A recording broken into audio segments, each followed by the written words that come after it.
आवाज एंटरप्रेन्योर में आप सभी का स्वागत है। ये एक ऐसा शो है जहां हम आपको हर हफ्ते नए बिजनेस आइडिया से वाकिफ कराते हैं ताकि आप भी अपने खुद का कारोबार शुरू करने के लिए इंस्पायर हो और एंटरप्रेन्योर्स की दुनिया से जुड़ जाएं। कहते हैं सुबह का नाश्ता आपके दिन का सबसे इंपॉर्टेंट मील होता है और भारत में तो हमें पता है नाश्ते की इतनी बड़ी वैरायटी है। इसमें आप पराठे खाएं, समोसा कचौरी खाएं, पोहा खाएं, उपमा खाएं, लिस्ट इतनी लंबी है कि मुझे ही अब भूख लगने लगी है। लेकिन अगर आप विदेश की बात करें जैसे अमेरिका हो, यूरोप हो, तो वहां का नाश्ता एक समान ही दिखता है और वो है ब्रेकफास्ट सीरियल्स। और जिन लोगों के पास कम समय रहता है उनके लिए बेस्ट ऑप्शन है सीरियल बार्स या फिर न्यूट्रिशन बार्स। और आज हम आपको मिलवा रहे हैं ऐसे भारतीय एंटरप्रेन्योर से जिन्होंने अंग्रेजों के इस नाश्ते के बाजार को लूट लिया है। सबसे पहले मिलेंगे मुंबई के विजय उत्तरवार से जो 2006 में न्यूट्रिशन बार्स के कारोबार में उतरे। आज वो 60% से ज्यादा का मार्केट शेयर होल्ड करते हैं। कैसा रहा है इनका ये सफर, आइए देखते हैं। काम की भागदौड़ में ब्रेकफास्ट करना रह गया, मीटिंग में बिजी थे तो लंच मिस हो गया। आखिर कब तक काम के बहाने हम अपनी सेहत को दांव पर लगाते रहेंगे? विदेशियों ने इसका हल ढूंढा और ऑन द गो खाने के लिए न्यूट्रिशन बार बनाए जो सीरियल, ड्राई फ्रूट्स और टेस्टी फ्लेवर्स के कॉम्बिनेशन में होते हैं। भारत में न्यूट्रिशन बार का कॉन्सेप्ट ज्यादा पॉपुलर नहीं है। नेचुरल कंपनी का राइट बाइट एक ऐसा ब्रांड है जिसमें ग्राहकों की जरूरतों के हिसाब से न्यूट्रिशन बार के अलग अलग वेरिएंट्स मिलते हैं। हमने स्पेशलिटी बार्स लॉन्च किए, उसमें शुगरलेस बार जो डायबिटिक लोगों के लिए अच्छा है, वर्कआउट बार जो जिम्नाशियम के लिए जाए, वर्कआउट करे उनके लिए प्रोटीन चाहिए उनके लिए था। हमारे पास एक वुमन बार है जिसमें वुमन के लिए जो न्यूट्रिशन लगता है वो न्यूट्रिशन वो बार में ज़्यादा करके मिलता है। तो ये स्पेशलिटी बार हमने बाद में लॉन्च किया। उसके बाद में अभी रिसेंटली हमने मैक्स प्रोटीन बार लॉन्च किया।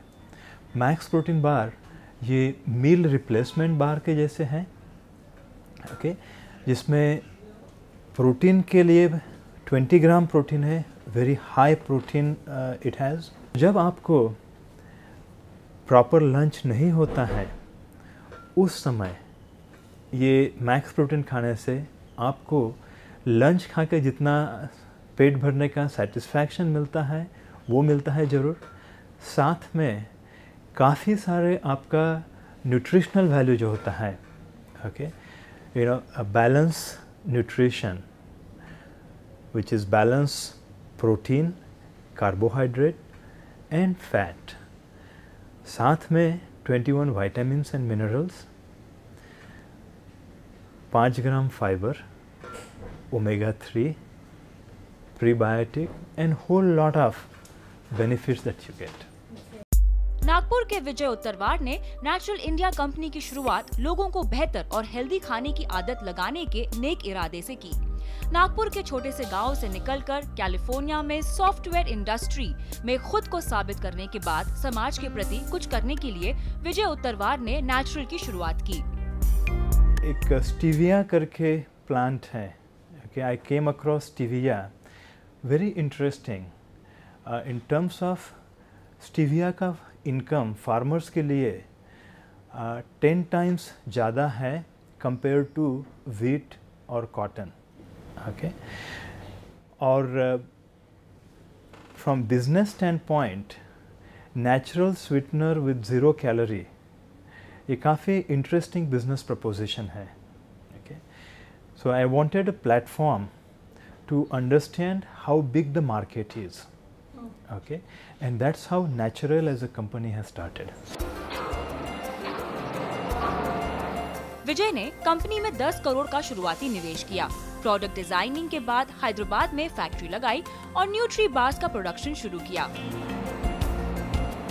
राइट बाइट को पहला इंडियन न्यूट्री बार होने का ओहदा मिला, लेकिन कंज्यूमर्स में खुद को साबित करना कंपनी के सामने सबसे बड़ा चैलेंज था। कंज्यूमर बिजनेस में अनुभव की कमी और भारतीय कंज्यूमर्स में न्यूट्री बार्स की अवेयरनेस की कमी की वजह से इस कारोबार के सामने कई मुश्किलें खड़ी हुई। उस समय अवेयरनेस न्यूट्रिशन बार के लिए बिल्कुल ना के बराबर था। थोड़े बार इंपोर्टेड प्रोडक्ट्स आते थे, उनका जो जानकारी था वो कस्टमर्स को मालूम है। तो हमको सबसे पहले तो बहुत तकलीफ हुआ कन्विंस करने में ये चॉकलेट नहीं है। ओके, काफ़ी सारे कंज्यूमर्स इसको चॉकलेट के तरीके से ख़रीदते थे और खोलने के बाद ओ इसमें तो चॉकलेट नहीं है, तो काफ़ी लोग डिसअपॉइंट भी होते थे। तो हमको काफ़ी सारा पैकेजिंग में चेंजेस करना पड़ा, जिसके कारण कस्टमर को दिखे ये न्यूट्रिशन बार है, ये चॉकलेट नहीं है। कंज्यूमर रीच बढ़ाने के लिए टीवीसीज के अलावा कई अलग अलग पैतरे आजमाए गए, जैसे ग्राहकों के लिए फ्री सैंपल्स, डाइटिशियंस के जरिए कंसल्टिंग, जिम में कंसल्टेशन, और इसका नतीजा कंपनी को धीरे धीरे देखने को मिला। सालाना 30 से 35% की तेजी से कंपनी आगे बढ़ रही है। 3 प्रोडक्ट से शुरुआत करने के बाद समय समय पर नए प्रोडक्ट लॉन्च और बेहतर डिस्ट्रीब्यूशन से कंपनी ज्यादा से ज्यादा ग्राहकों तक पहुंचने की कोशिश में है। We cover 99% of the supermarkets. All chain supermarkets, product is available, mostly from the large cities. Wherever we see our potential customers जहाँ आते हैं वहाँ प्रोडक्ट अवेलेबल होता है। कंपनी ने 2012 तक 50% मार्केट शेयर हासिल किया है।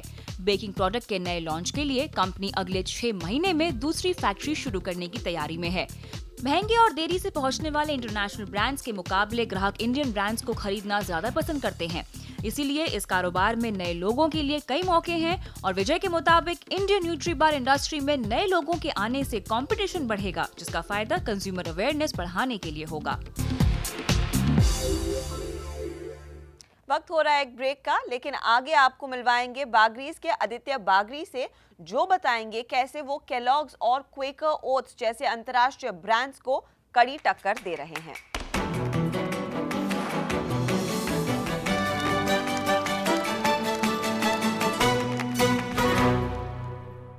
नमस्कार, आपका फिर स्वागत है आवाज एंटरप्रेन्योर पर। हमारा आज का फोकस है ब्रेकफास्ट सीरियल और न्यूट्रिशन बार्स के कारोबार पर, जो भारत में ही नहीं विदेश में भी एक बहुत बड़ा मार्केट है। इसी पर बात करने के लिए हमारे साथ हैं एक बहुत ही एक्सपीरियंस्ड कंपनी के प्रोमोटर बागरीज के आदित्य बागरी। आदित्य, स्वागत है आपका CNBC आवाज पर। बागरीज इनफैक्ट एक बहुत ही प्रोमिनेंट ब्रांड है, भारत में नहीं विदेशों में भी। पिछले 15 सालों में आपने अपनी कंपनी को काफ़ी अच्छी तरीके से एस्टैब्लिश किया है। तो सबसे पहले आपकी शुरुआत कैसी रही और अब मार्केट में किस तरह का बदलाव आपने देखा है? यस, पिछले 15 सालों में हमने काफ़ी बदलाव देखा है। तो बागरीज का निर्माण एक एक्सपेरिमेंट के रूप में हुआ। It was more of a hobby for us and a passion for health that we had, and we took it from there. Our core business has been B2B businesses in the food processing industry, which we've done for about 50 years.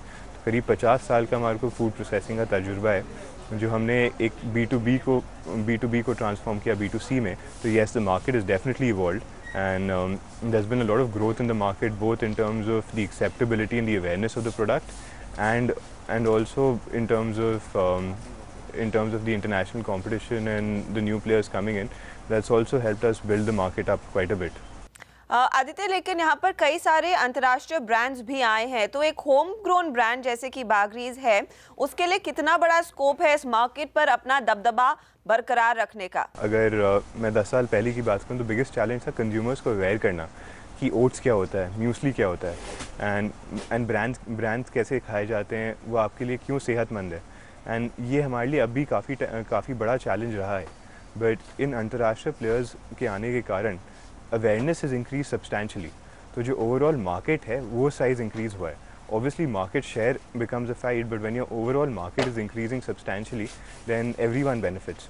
तो हमारे को भी उसका फ़ायदा भी मिला है। Yes, definitely it's been a challenge. So it's also pushed us to be more efficient and try and innovate and create new products. लेकिन इस समय जो करंट सिचुएशन है मार्केट की, जो साइज है, यहाँ पर आप जैसे होम ग्रोन ब्रांड्स, नए होम ग्रोन ब्रांड्स के लिए कितना बड़ा स्कोप है? अगर कोई अच्छा प्रोडक्ट क्रिएट कर पाए जिसका अच्छा वैल्यू प्रोपोजिशन हो एंड क्वालिटी का प्रॉमिस वो मेंटेन कर पाए हमारे इंडियन कंज्यूमर्स के लिए, एंड साथ ही if they can innovate faster and try and create new concepts, so definitely there scope for home grown brands. Home grown brands के एडवांटेजेस भी काफ़ी होते हैं in terms of cost efficiencies, in terms of scale, faster scale, in terms of local market share. जो हमने और FMCG categories में देखा है. So yes, I would not say that just because competition is entered and multinationals have come in that there's no scope for homegrown brands, but you need to have a good value proposition for consumers. यही समझना चाह रही थी मैं कि अगर एक नया एंटरप्रेन्योर इस बिजनेस में जुड़ना चाहता है तो उसका फोकस क्या होना चाहिए? एक अलग से होमग्रोन ब्रांड जैसे कि आप कॉर्नफ्लेक्स ले लें एक पर्टिकुलर प्रोडक्ट के तौर पर, ओट्स ले लें, मुसेली ले लें, उस पर फोकस करें, या फिर पहले शुरुआत करें B2B के साथ जैसे आपने की और वहाँ पर आपने एक अच्छा खासा एक्सपीरियंस लिया और उसके बाद आपने इनोवेट करना शुरू किया, या फिर ये मार्केट तैयार है सीधे प्रोडक्ट्स के लिए ही नए एंटरप्रेन्योर्स की ओर से? A lot depends on the product concept that the entrepreneur has made.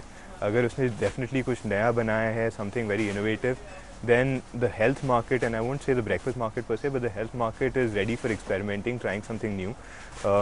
I think Indian consumers काफ़ी curious होते हैं to try new things, and that's always been good. And जहाँ पे भी कुछ चीज़ health के साथ जुड़ जाए तो definitely the willingness to try is very high. So from that point of view, brand बनाना काफ़ी lucrative है. But yes, B2B जो business है उसको थोड़ा carefully लेना चाहिए because initial investments in the B2B business are fairly high and you have to meet the needs of the client. So B2B में it's very important to have the right quality and the right client consistency, especially if you're supplying to MNCs because that's something that they look for very carefully. And delivering your promises is very important in the B2B business like any service industry. So these are things which any entrepreneur should actually be looking at. एक जो काफ़ी fast selling product है nutrition bars या फिर breakfast bars, और in fact I acknowledge कि मैं भी उस पर्टिकुलर प्रोडक्ट की एक बहुत बड़ी फ़ैन हूँ. It's easy, it's fast moving, it's easy to consume. तो वो कितना बड़ा मार्केट में तब्दील हो सकता है और वो क्या एक स्पेस है जिस पर अब ज़्यादा फोकस आएगा? So yes, it's a very exciting space. ऐसे innovations और होने चाहिए. Globally, the bar market is much bigger than that in India, so यहाँ पे scope तो definitely है. But when we look at the health aspect and we look at the genuine health aspect, so Bagrees एक ऐसा brand है जो health को लेकर काफ़ी obsessed है. We try and make sure that any product of ours is genuinely healthy. बस नाम के लिए health नहीं है, it's genuinely healthy. And we try and make sure that हर एक product जो है nutritionally well researched हो, they have the right ingredients and the right natural ingredients. And they're imported from the best sources across the world. So when we look at a product like granola bar, इसमें काफ़ी ऐसी चीज़ें होती हैं जैसे कि चीनी या फैट जो प्रोडक्ट को दिखने में तो हेल्दी होता है but it's actually got some very unhealthy aspects to it. So for any entrepreneur making a nutrition bar, उनके लिए काफ़ी ज़रूरी है that they make something which is genuinely healthy, जिसमें चीनी नहीं हो या फैट नहीं हो, which is very very hard. शुक्रिया आदित्य हमारे लिए समय निकालने के लिए, एंड कंग्रेचुलेशंस एक बेहतरीन सफ़र के लिए जो आपने पिछले 15-20 सालों में अचीव किया है. एंड आई एम श्योर ये जो तमाम नए प्रोडक्ट्स आप लेकर आ रहे हैं उससे लोग भी काफ़ी एक्साइट होंगे और काफ़ी उसका कंजम्पशन बढ़ेगा. Pleasure speaking to you. Thank you so much for joining us. Harshda, thank you so much for having me on the show. It's a pleasure to be here. यहाँ लेंगे हम एक छोटा सा ब्रेक, लेकिन आप बने रहिए CNBC आवाज़ के साथ.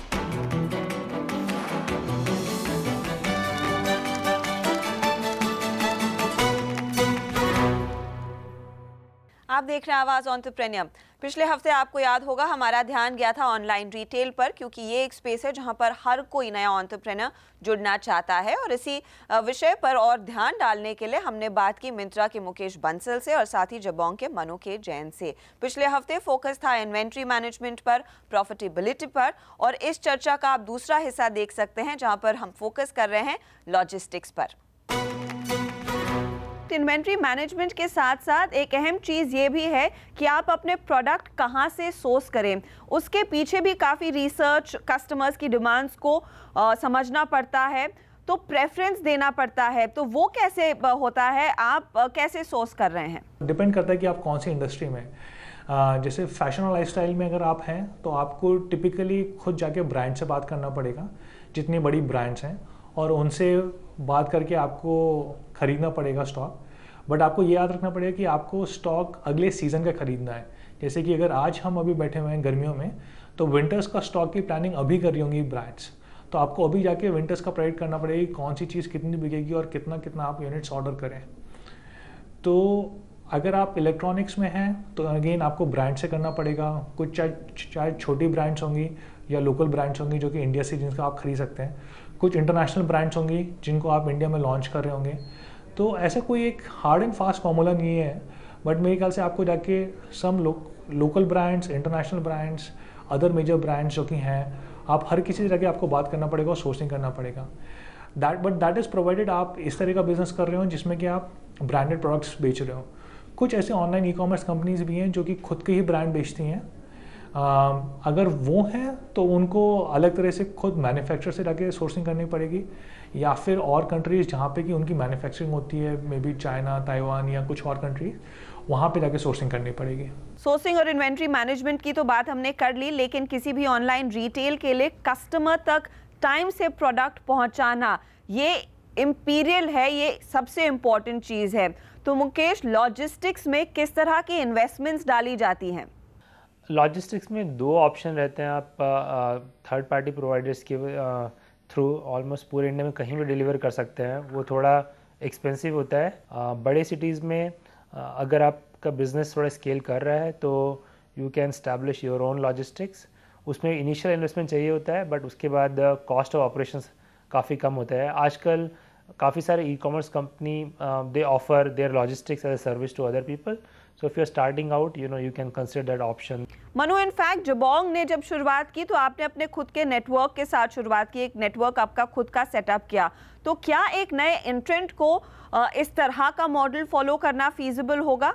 एंटरप्रेन्योर है जो कि अभी नई कंपनी स्टार्ट कर रहे हैं और शुरू में खर्चे कम करना चाहते हैं, या फिर उनको लगता है कि वो खुद अपना लॉजिस्टिक्स नेटवर्क नहीं सेटअप कर सकते, तो वो एक थर्ड पार्टी नेटवर्क के थ्रू भी जा सकते हैं। They are lot of courier companies जो ये सब करती हैं, उनके अपने चैलेंजेस हैं, लेकिन at least they can start with those third party networks. हम लोग भी third party companies, courier companies को स्टार्ट कर उससे को यूज़ करते हैं। जहाँ पे हम खुद सर्विस नहीं करते हैं, वहाँ पे हम थर्ड पार्टी को यूज़ करते हैं। तो ऐसा कुछ नहीं है। इनफैक्ट कुछ कंपनीज हैं जो कि स्पेशलाइज इसी काम के लिए इन्होंने स्टार्ट हुए हैं कि वो सिर्फ ई कॉमर्स में लॉजिस्टिक्स प्रोवाइड करती हैं। आप उन कंपनीज को भी कॉन्ट्रैक्ट कर सकते हैं और उनके थ्रू अपनी डिलीवरी या पैकेजिंग, शिपिंग सब करवा सकते हैं। आजकल इनफैक्ट आप सब लोग कैश ऑन डिलीवरी पर फोकस कर रहे हैं, लेकिन इनिशियली इसके साथ भी काफ़ी ज़्यादा नुकसान कुछ लोगों ने महसूस किया। तो इस मॉडल को कैसे क्रैक किया है और अब क्या ये एक फेवरेबल मॉडल बन गया है? मुकेश, क्या कहना है आपका? कैश ऑन डिलीवरी इंडिया में ई कॉमर्स बिजनेस रन करने के लिए एब्सोल्युटली क्रिटिकल है, क्योंकि ऑलमोस्ट 70% ऑफ ऑल ट्रांजैक्शन जो इंडिया में होते हैं वो कैश ऑन डिलीवरी के थ्रू होते हैं। उसमें काफ़ी चैलेंजेस थे 2 साल पहले, बट हम लोगों ने उसको इम्प्रूव करते करते अभी कैश ऑन डिलीवरी हम लोग के लिए इनफैक्ट ऑनलाइन पेमेंट से भी ज़्यादा अच्छा हो गया है, क्योंकि उसमें कैश इमीडिएटली मिल जाता है डिलीवरी के टाइम पे। पेमेंट गेटवे की फ़ीस बच जाती है, रिटर्न रेट्स जो हम खुद से डिलीवर करते हैं तो कम होते हैं। तो सब मिला के I think cash on delivery starting to work now. It's not as big of a challenge now it was. And कोई भी एंटरप्रेन्योर जो ई कॉमर्स बिजनेस करने की सोच रहा है, उनको डे 1 से कैश ऑन डिलीवरी को ढंग से कैसे करना है ये सोचना काफ़ी ज़रूरी है। मनु, आप क्या ऐड करेंगे? तो मुझे नहीं लगता कि इसमें कोई भी दिक्कत है अगर ठीक से मैनेज किया जाए, और इसीलिए हम लोग के लिए बहुत बहुत इंपॉर्टेंट था कि हम खुद का लॉजिस्टिक्स नेटवर्क सेटअप करें, जिसमें जितना भी कैश ऑन डिलीवरी है, कार्ड ऑन डिलीवरी है, ये सारी फैसिलिटीज़ हम प्रोवाइड करें और कैश मैनेजमेंट बिल्कुल प्रॉपरली करें। तो मुझे पर्सनली अगर आप मुझसे पूछें हमारा पर्सपेक्टिव, हमें नहीं लगता कि इसमें कोई भी खास दिक्कत है कैश ऑन डिलीवरी के अंदर। ये एक इंडियन कंज्यूमर्स की ज़रूरत है, क्योंकि काफ़ी ज़्यादा लोग या तो उनके पास नेट बैंकिंग या क्रेडिट कार्ड नहीं है, या है तो वो कंफर्टेबल नहीं होते ऑनलाइन शेयर करने के लिए। जहाँ तक आपका क्वेश्चन था कि किस स्टेज पे जाके स्टार्ट करना चाहिए, हम लोगों ने बिल्कुल शुरू से ही इसको स्टार्ट रखा, कि जब हमने कंज्यूमर से बात करी, कंज्यूमर्स ने बोला कि वो ज़्यादा कंफर्टेबल हैं, कई सारे कंज्यूमर्स ज़्यादा कंफर्टेबल हैं in cash on delivery as compare to anything else. तो कई सारे, कोई हार्ड एंड फास्ट फार्मूला नहीं है। अगर कोई नई कंपनी स्टार्ट कर रहा है, वो शुरू में एक्सपेरिमेंट करके देख सकते हैं कि कैश ऑन डिलीवरी कैसा चल रहा है उनके लिए, वो किस लॉजिस्टिक्स नेटवर्क से या पार्टी से टाई अप कर रहे हैं, उनके साथ कैश ऑन डिलीवरी की एक्सपीरियंस कैसा है, accordingly they can take a call. But मुझे नहीं लगता कि शुरू में cash on delivery service provide करने में कोई भी गड़बड़ है या कोई भी नुकसानदेह वाली बात है। इनफैक्ट जाते जाते मुकेश और मनु, मैं आप दोनों से ही अपकमिंग एंटरप्रेन्योर्स जो इस तरह के बिजनेस में उतरना चाहते हैं, ऑनलाइन रिटेल का एक हिस्सा बनना चाहते हैं, उन्हें आप क्या टिप्स देंगे? Mukesh, you go first. अगर ई कॉमर्स बिजनेस करना है तो people should come with the mindset कि it's going to be long term journey. उनको काफ़ी साल का कमिटमेंट होना चाहिए। Retail is a difficult business overall. It can be made to work, लेकिन थोड़ा पेशेंस के साथ और टाइम के साथ। दूसरा, अभी काफ़ी सारे बड़े कैटेगरीज में तो प्लेस ऑलरेडी इस्टेब्लिश हो गए हैं, तो अब एंटरप्रेन्योर को सोचना चाहिए कि वो डिफरेंट कैसे कर सकते हैं, इधर किसी नीश कैटेगरी में या कोई नई सर्विस प्रोवाइड करके या नया बिजनेस मॉडल सोच के, so that they start with a differentiated offering instead of कॉपिंग what is already being done. नहीं तो उसमें काफ़ी डिफिकल्ट होगा एस्टैब्लिश प्लेयर से कम्पीट करना। मनु, और आप यहाँ पर क्या जोड़ेंगे? मैं ये बोलना चाहूँगा कि बी वेरी वेरी क्लियर कि आप किस चीज़ की कंपनी स्टार्ट कर रहे हैं और क्यों आपके पास कस्टमर आएगा। जैसे कि अगर हम लोग बोलते हैं कि हम लोग एक फैशन और लाइफस्टाइल स्टोर हैं, तो क्या सही में हम लोग सारे फैशन और लाइफस्टाइल प्रोडक्ट्स कंज्यूमर्स को ऑफर कर पाते हैं या नहीं कर पाते हैं। अगर मैं बनना चाहता हूँ फैशन और लाइफस्टाइल स्टोर, लेकिन मेरे पास उतने प्रोडक्ट्स ही नहीं है जो कि मेरे को दिखा सके कि हाँ ट्रूली मेरे पास सारे लाइफस्टाइल और फैशन वाले प्रोडक्ट्स हैं, तो कोई भी कंज्यूमर मेरे पास नहीं आएगा। तो सही समझना है कि आप किस चीज़ के लिए स्टैंड करते हैं और उसके लिए पूरा एक पोर्टफोलियो, एक असॉर्टमेंट बिल्ड करना बहुत ज़्यादा ज़रूरी है और उस पर सबसे ज़्यादा ध्यान दीजिए। दूसरी चीज़, कस्टमर सर्विस एक्सीलेंट आपकी होनी चाहिए, उस पर ध्यान दीजिए। अगर ये 2 चीज़ें आप ठीक कर रहे हैं तो आप ज़रूर जीतेंगे। शुक्रिया, बहुत बहुत शुक्रिया आप दोनों का ही हमारे लिए समय निकालकर ये सारी बारीकियां हमारे दर्शकों के सामने रखने के लिए। Thank you very much gentleman. Thank you very much. Thank you so much. इसी के साथ आवाज़ एंटरप्रेन्योर में इस हफ्ते इतना ही, लेकिन आप याद रखिए हमसे आप संपर्क कर सकते हैं ट्विटर पर और साथ ही फेसबुक पर। अपने सवाल भेजें, अपने कमेंट्स भेजें हमारे शो के बारे में। आपसे फिर मुलाकात होगी अगले हफ्ते। नमस्कार।